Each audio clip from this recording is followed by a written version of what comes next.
DJ छोटू Darbhanga DJ छोटू Darbhanga DJ छोटू दरभंगा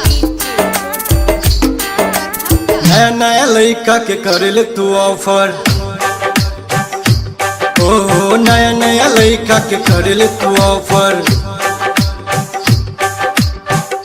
हमके बनाला अपन तुलावर, अपन तुलावर। नया नया लड़का के करले तू ऑफर। ओ नया नया लड़का के करले तू ऑफर। हमके बनाला ना अपन तुलावर, अपन तुलावर। नया नया लड़का के करले तू ऑफर। ओ नया नया लड़का के करले तू ऑफर।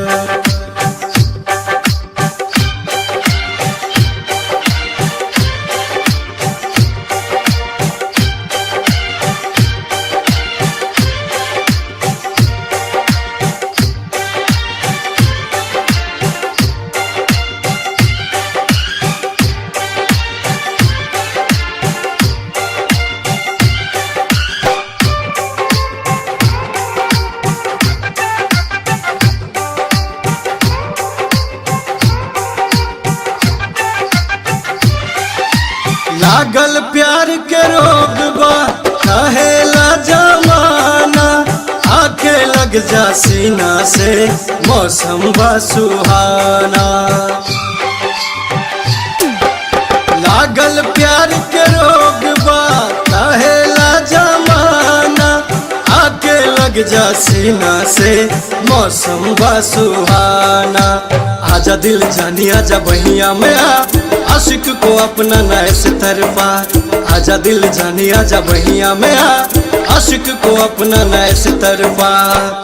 ताहर हमर जोड़ी लागी होठो पर, लागी होठो पर। नया नया लड़का के करले तू ऑफर।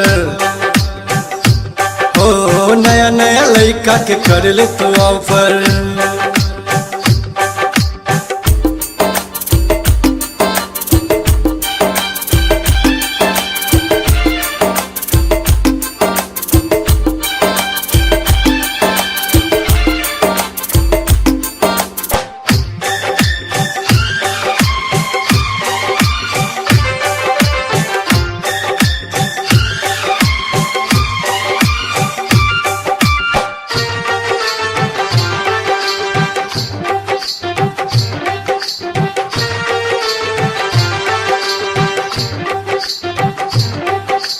चढ़ल बानस नास में मस्ती 16 साल के, कितना लोग दीवाना बा भरल दोनों गाल के।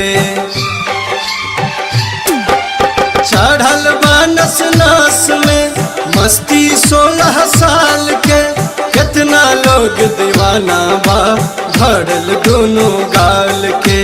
मन कर गोरी तोहर गाल काटली, बिन पूछले तार होठ चुमली। मन कर गोरी तोहर गाल काटली, बिन पूछले तार होठ चुमली। देखे में रूप तोहर लागेला सुपर, लागेला सुपर। नया नया लड़का के करले तू ऑफर। हाय नया नया लड़का के करले तू ऑफर। हमके बनाला ना अपन तुलावर, अपन तुलावर। नया नया लड़का के करले तू ऑफर। ओ नया नया लड़का के करले तू ऑफर।